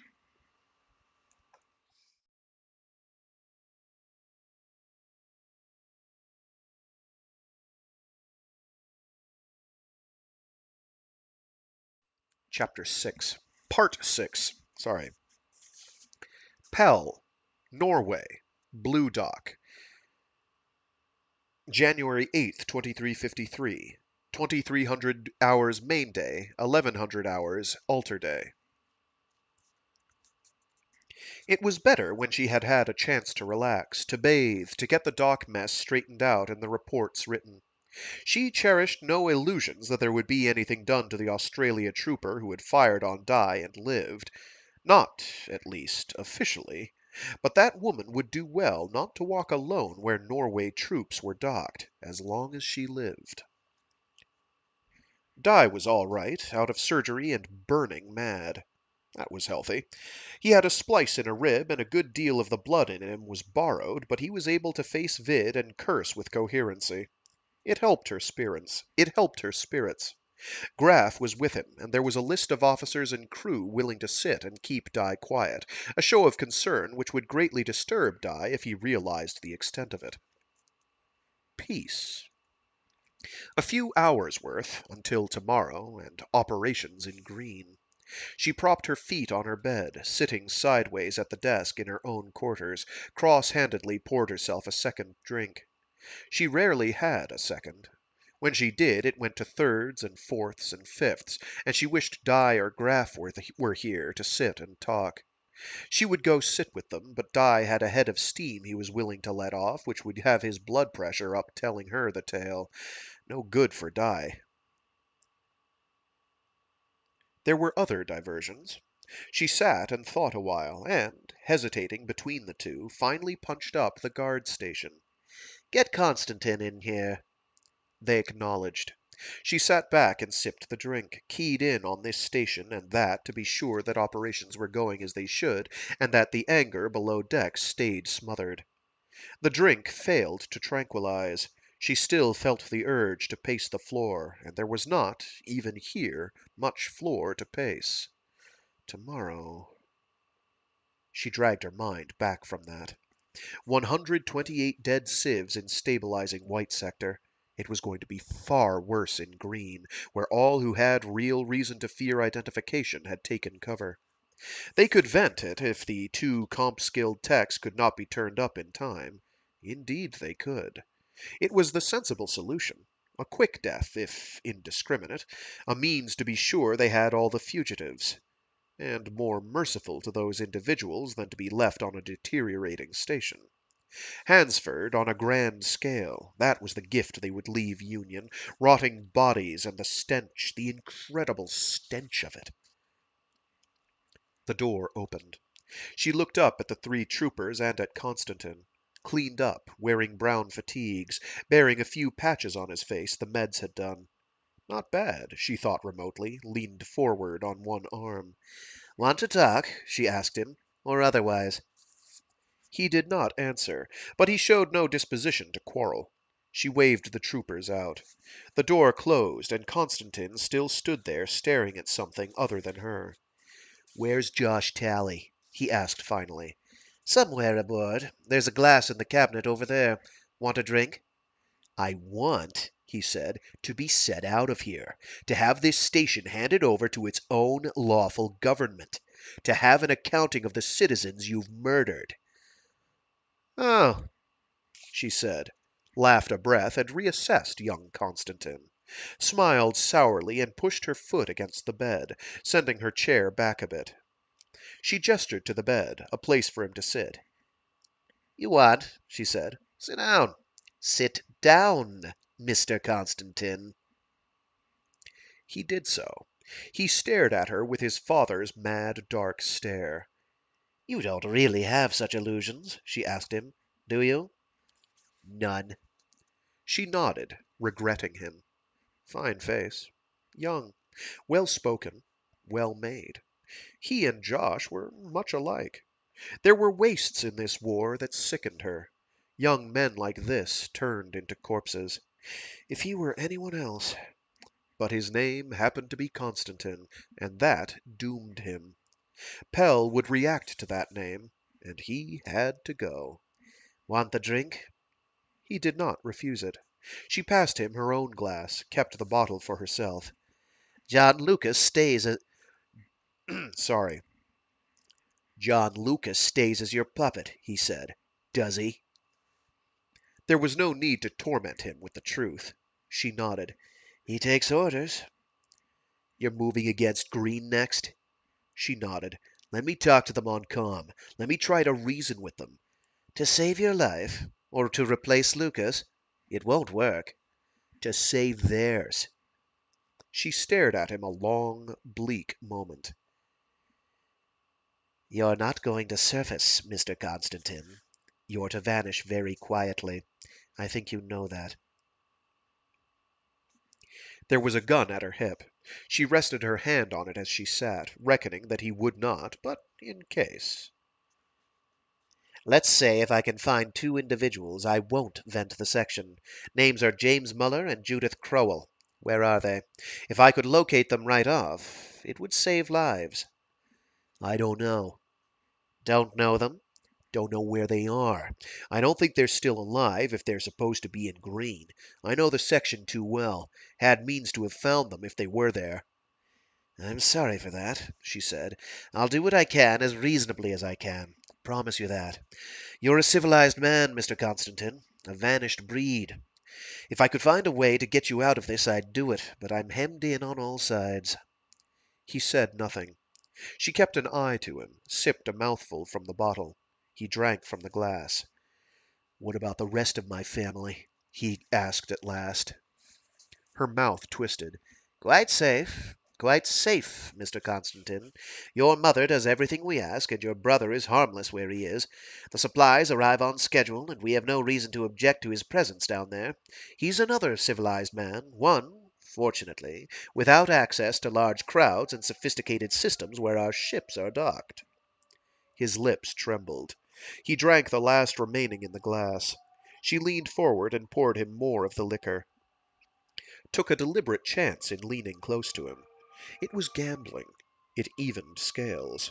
It was time to call it quits. If he outlived tomorrow, he would learn too much of what would happen, and that was cruelty. There was a sour taste in her mouth the brandy would not cure. She pushed the bottle at him.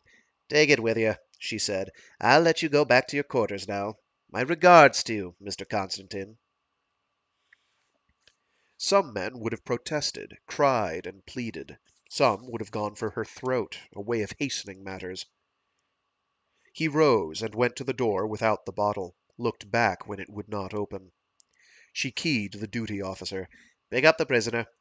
The acknowledgment came back. And on a second thought, "Bring Josh Tally while you're at it." That brought a flicker of panic to Constantine's eyes. "I know," she said, "he's minded to kill me.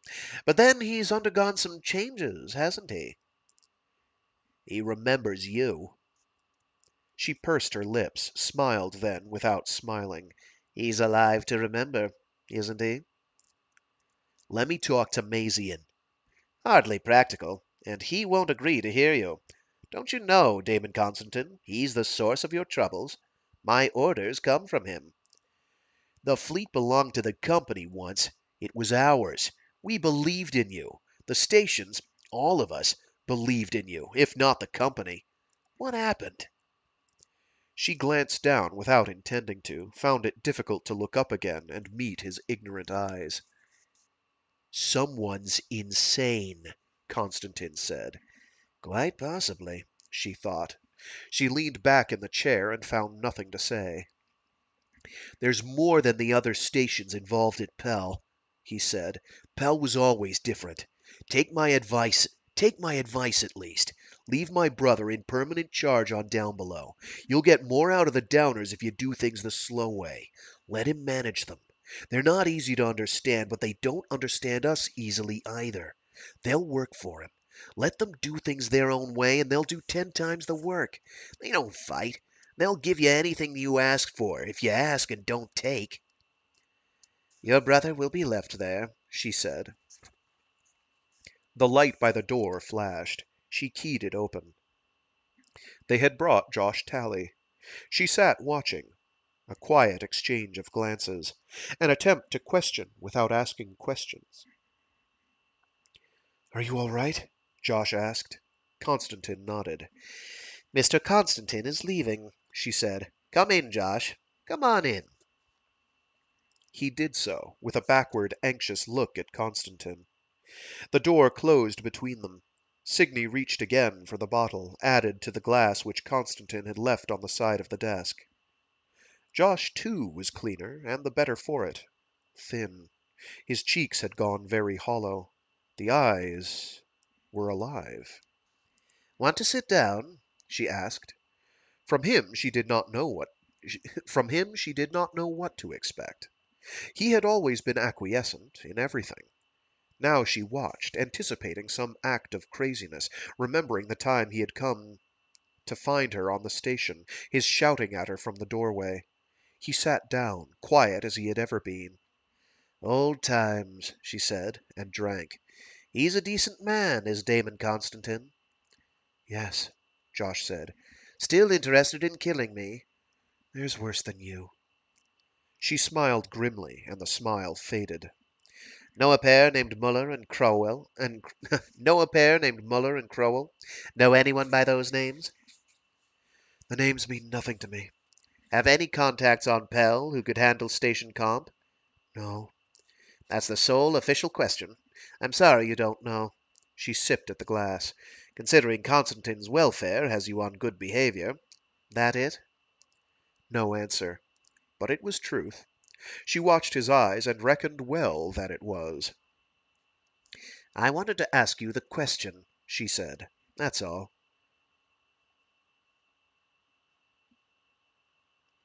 Who are they? The people you want? Why? What have they done? Questions. Josh had never questioned. Adjustment agreed with you, she said. What were you up to when Australia's men waded in on you? Silence. They're dead, Josh. Does it matter now? His eyes went unfocused, the old absent look. Back again. Beautiful, she thought of him, as she had thought 1,000 times. And he was another one there was no sparing. She had thought she might, had reckoned without his sanity. When Constantine went, he would become very dangerous. Tomorrow, she thought. It should be done tomorrow, at least. I'm Union, he said. Not a regular. Not what the records showed. Special services. You brought me here yourself. And there was another one of us who found his own way on. The way he did at Mariner. His name was Gabriel. And he ruined Pell. He acted against you, never the Constantines. He and his operation assassinated Damon's family, lost him his wife. How it all went, I don't know. I didn't do it to him. But whatever the assumptions you've made, the power you've set in control of the station now, was bribed to murder by Gabriel. I know because I know the tactics. You've got the wrong man under arrest, Mallory. Your man Lucas was Gabriel's before he was yours. The alcohol left her brain with cold suddenness. She sat with the glass in hand and stared into Josh's pale eyes and found her breath short. This Gabriel, where is he? Dead. You got the head of it. Him. A man named Collody. Another named Kressich. Gabriel. Station knew him as Jasad.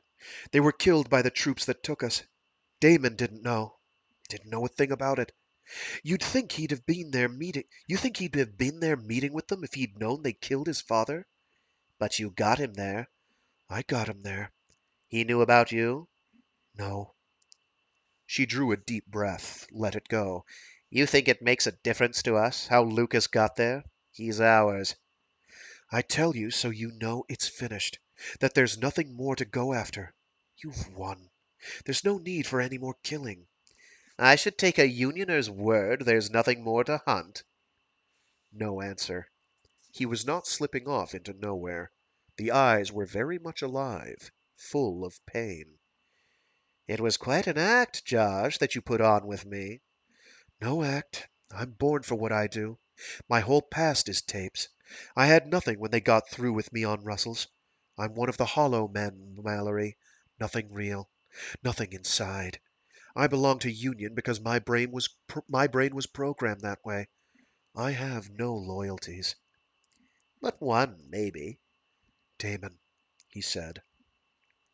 She considered the matter, drained the glass until her eyes stung. So why did you get him involved with this Gabriel? I thought I saw a way to get us off Pell, to get a shuttle for Downbelow. I have a proposition for you. I think I know. You're in a position to get a man on a downbound shuttle easily. Get him out of here, if nothing else. What, not back in control of Pell? You said it yourself. Lucas's mouth moves when you supply the words. That's all you want. All you ever wanted. Get him out of here. Safe. What does it cost you? He knew what was ahead, at least where it regarded Constantine's chances. She looked up at him and down at the glass again. For your gratitude? You imply a certain soft-headedness on my part, don't you? Quite a trade. Does any deep teach work with you? Eventually, I imagine. What did you have in mind? She pushed the button. Take him back. Mallory, Josh said. I'll think on your deal, she said. I'll think about it. Can I talk to him? She thought about that. Nodded, finally. That's cheap. You going to tell him how things were? No, he said in a thin voice. I don't want him to know any of it. In small things, Mallory, I trust you. And hate my guts. He stood up, shook his head, looking down at her. The door light flashed. Out, she said. And to the trooper who appeared in the doorway, put him with his friend. Give them any reasonable comfort they ask for. Josh left with the guard. The door closed and locked. She sat still, moved finally to prop her feet on the bed. The thought had occurred to her that a Constantin could be useful at a later stage of the war. If Union took the bait, if Union seized Pell and restored it, then it might be useful to produce a Constantin in their hands, if he were like Lucas. But he was not. There was no use for him. Mazian would never go for it. The shuttle was one way out of the dilemma, and the thing would not be known, if the fleet moved out soon. A long time before Union could ferret young Constantine out of the bush. Long enough for the rest of the plan to work. Pell to die, depriving Union of a base, or live, causing Union organizational trouble. Josh's idea might work. Might. She reached and poured yet another drink, sat with her hand white-knuckled round the glass. Union operative. She was frankly embarrassed, outraged, wryly amused. She had some capacity for humility. And that was what the Beyond came to be. A renegade fleet and a world that bred creatures like Josh. Who could do what Josh did. What Gabriel/Jasad had tried to do. What they prepared to do. She sat with arms folded, staring at the desktop. At last she sipped at the drink, reached and keyed the inbuilt comp. Troop assignments? Locations and lists came back. They were all on the ship except the dozen guarding the access to the ship itself. She keyed the duty officer. Ben, take a walk outside and bring in those 12 we've got on the dock. Don't use the comm. Report to me on comp when you've done that. New code. Crew assignments? They flashed back to her. The Alter-Day crew was on duty. Graf was still with Di. She keyed into comm and started with Graf. Get to the bridge, she said. Put a medic with Di. Di, stay quiet. She started keying pager calls through comp for others, had gotten to Arms Comper Tiho when the duty officer keyed back mission accomplished. The Arms Comper keyed message received. She took a final sip and stood up, remarkably clear-headed. At least the deck did not pitch.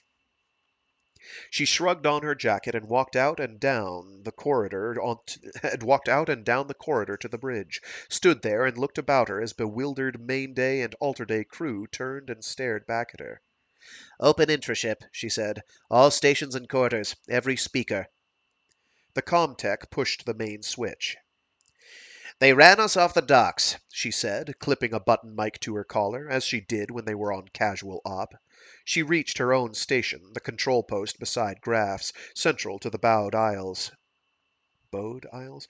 Everyone's aboard. Crew, troops, everyone's aboard. Main day to stations, alter day to backup. Flash battle stations. I'm pulling us out of here. There was stunned silence for a moment. No one moved.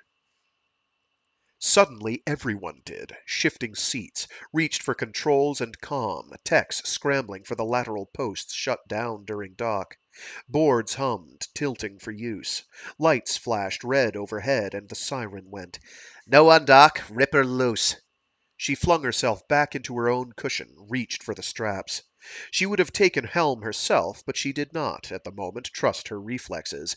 Mr. Graff, skin her by Pell and take her out bearing... She sucked air. Bearing nowhere at all. I'll take her, then. Instructions, Graff said calmly. If fired on, do we fire? No holds barred, Mr. Graff. Take her out. There were questions coming in via ship's comm, troop officers below decks wanting to know the emergency. The riders were on patrol. There was no bringing them in for consultation. There was no bringing them in at all. Graff was running his final check, setting up his sequence of orders, checking the positions of everything and making sure comp had it.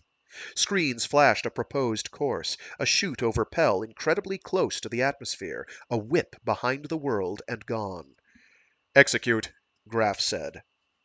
There was a crash, the lock seal, the emergency disengage, and a jolt that wrenched them out of Pell's slow spin.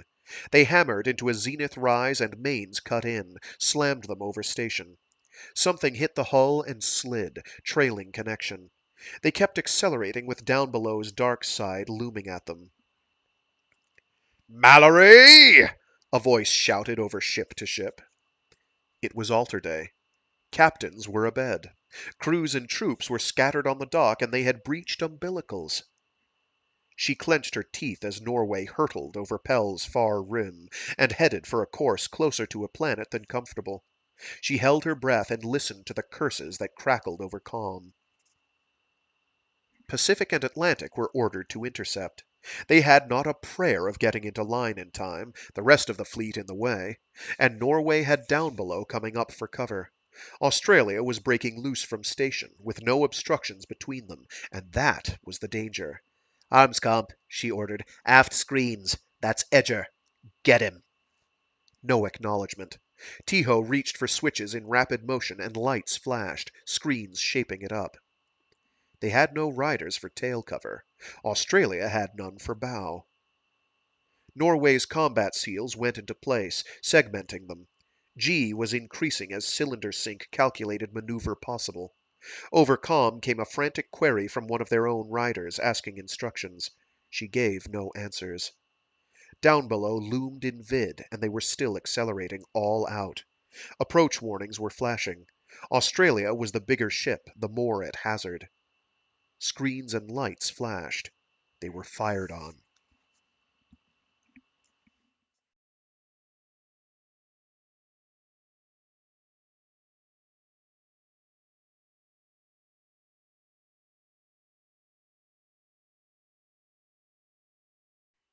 Things just escalated in a hurry. Shit just got real. Part 7. Pell, Blue Dock, Europe. 2400 hours main day, 1200 hours alter day. No. Mazian hovered by his post, a hand pressed to the earplug while his bridge swirled in chaos.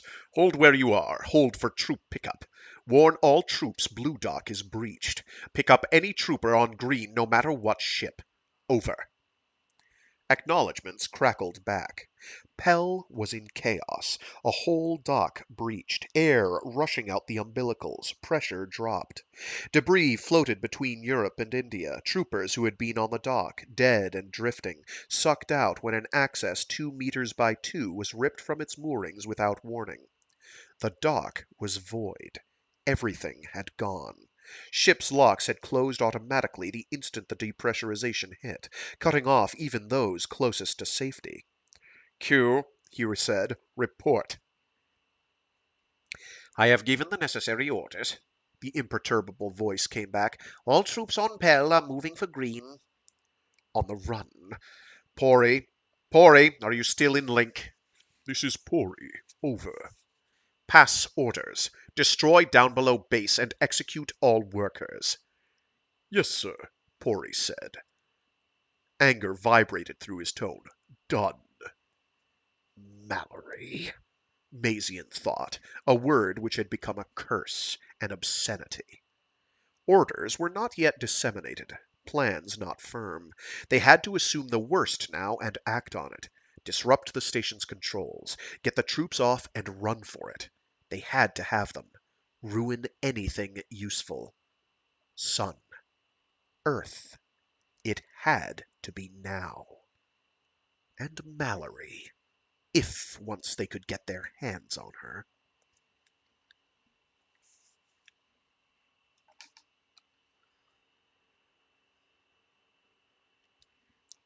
Part 8.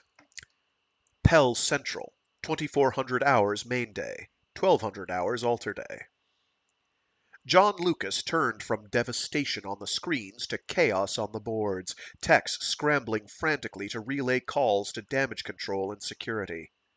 "Sir," one asked him, "Sir, there are troops trapped in blue, a sealed compartment. They want to know when we can get to them. They want to know how long." He froze. He had stopped having answers. The instructions did not come. There were only the guards, who were always about him, Hale and his comrades, who were always with him, day and night, his personal and unshakable nightmare. They had their rifles on the techs now. He turned, looked at Hale to appeal to him to use the helmet comm to contact the fleet, to ask information, whether it was attack or malfunction, or what had sent a fleet carrier ripping over their heads and 3 others on its tail. Of a sudden, Hale and his men stopped, all at the same time, listening to something only they could hear. And all at once they turned, leveled rifles. "No!" John screamed. They fired.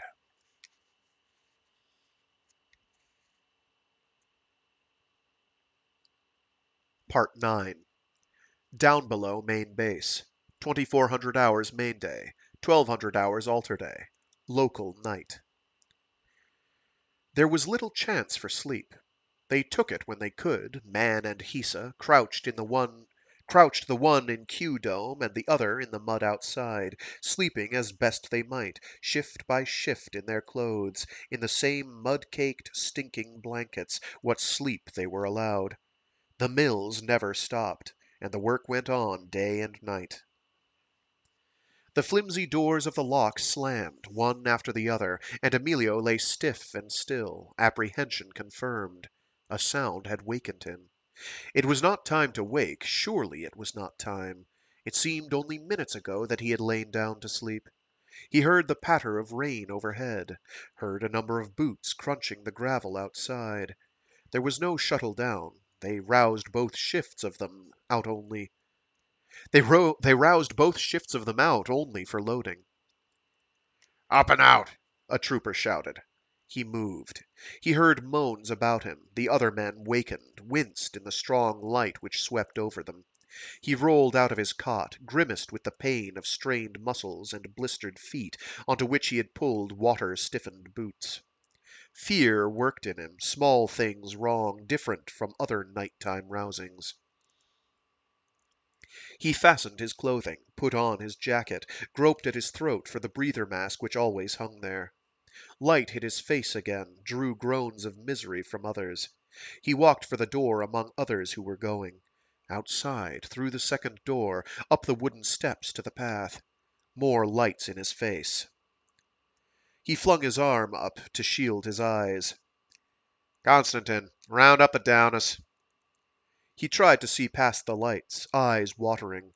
On a second try, made out shadows beyond, others of their number brought up from the mills. Shuttle had to be coming down. It must be. No need to panic. "Get the Downers." "All of you out!" someone inside shouted. The doors opened them straight through, deflating the dome crest as all others were herded. Whoa! Deflating the dome crest as all others were herded out at gunpoint. A hand found his, childlike. He looked down. It was Bounder. The Downers were up.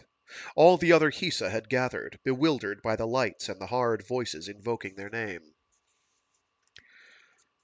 "All of them out now?" a trooper asked another. "We got 'em all," the other said. The tone of it was wrong, ominous. Details became strangely clear, like the moment of a long fall, an accident, a time stretched thin. Rain and lights, the glistening of water on armor. He saw them move. Rifles lift.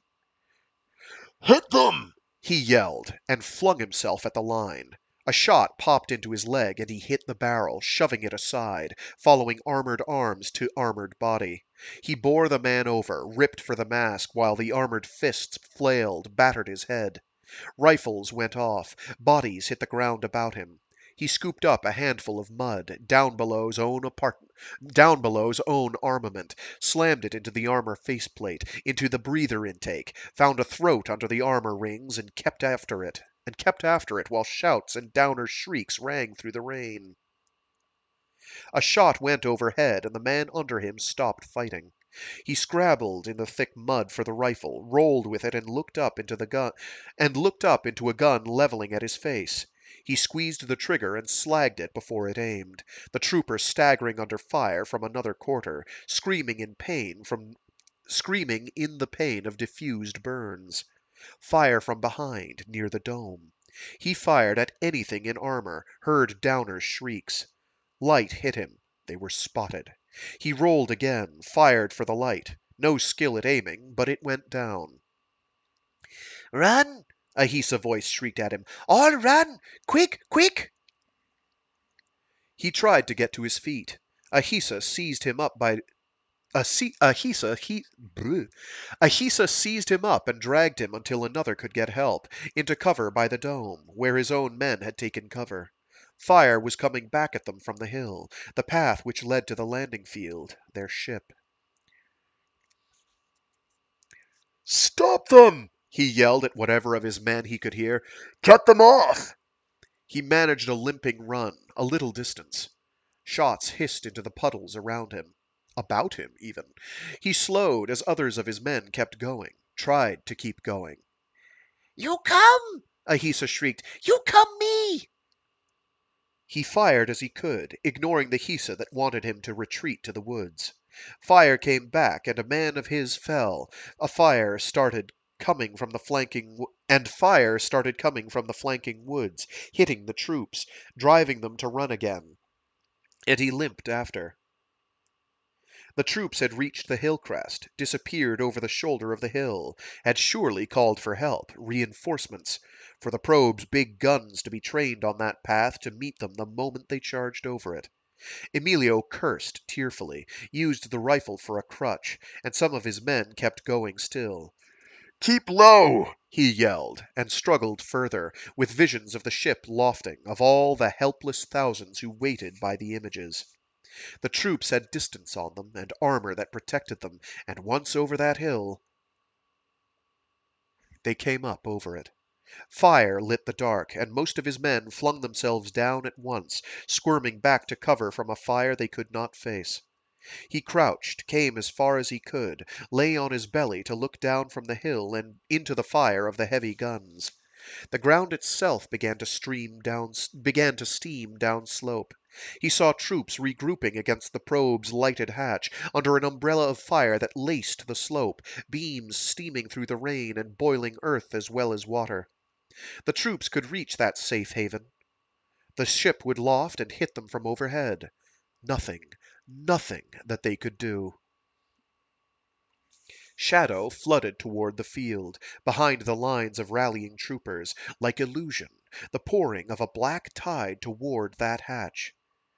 The troops silhouetted in the hatchway saw it, fired. Must have called the others. They started turning, and Emilio opened fire on their backs, heart chilled with the sudden realization what it was, what that other force must be. He scrambled to his knees, trying to get a shot at the troops in the open hatchway despite the beams slicing the hillside. The dark flood kept coming over their own fallen, carried the doorway, and suddenly gave way, retreating desperately. Fire bloomed in the hatchway, spread and swept through the troops and the attackers. The sound came, and the shock hit his bones. He sprawled in the mud and lay there. Firing had stopped. There was silence.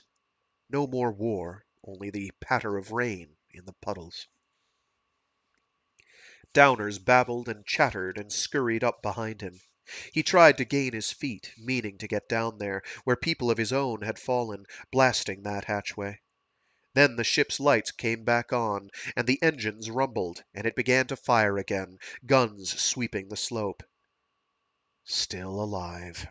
He raged at it, hardly felt the hands which crept about his arms and sides and tried to carry him. Downers, bent doggedly on helping him, chattering and pleading with him. Then the ship shut down both the firing and the engines. Rested dormant, lights winking, but with the hatch gaping dark and fire blackened. Downers pulled him away, threw arms about him as he tried to stand, and dragged him when his leg went out from under him. Ahisa's thin hand patted his cheek. You all right? You all right? A voice pleaded. Bounders. They crossed behind the hill, Hisa gathering up more of the dead and wounded, and suddenly human figures were coming toward them out of the woods, humans and Hisa together. Emilio! He heard Miliko's voice. Others were running toward him behind her. Men and women left behind. He struggled for a few running steps and reached her, hugged her insanely, with the taste of despair in his mouth. Ito, she said. Ernst, they got them. The blast jammed the hatch. They'll get us, he said. They'll call down the bigger stuff. No, got a comm station in the bush. One message. One fast message to Base 2 comm unit at the gathering. It'll get them out of there. We got them. He let go because he could, began to fade, looked back toward the ship, invisible behind the hill. There was another flare of engines, ominous thunder, a desperate ship trying only to save itself. Hurry. She said, trying to help him walk. He came, Hisa hovering all about them. Hurry! The Hisa kept saying, over and over again, surrounding all of them, some walking, others silent, carried by the Hisa over the face of the hill and beyond, deep among the rain-dripping trees, up into the hills. They kept moving until scents grayed and blackened, and he sank down into wet bracken, and was hauled up again by a dozen strong hands and carried at the last, almost running. There was a hole in the hillside, a place among the rocks. Milico? He said, irrationally fearing the dark, close tunnel. They took him into it, and let him down, and in a moment arms gathered him up again and held him, rocking gently, Milico's voice whispering into his ear. We're all right, she kept saying. The tunnels will hold us all. The deep winter burrows, deep in all the hills. We're all right.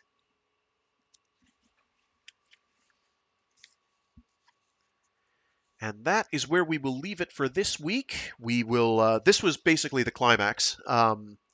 We've got a bit left of the climax before the end. Next week's will be very short. Um, it'll be what? How long is it?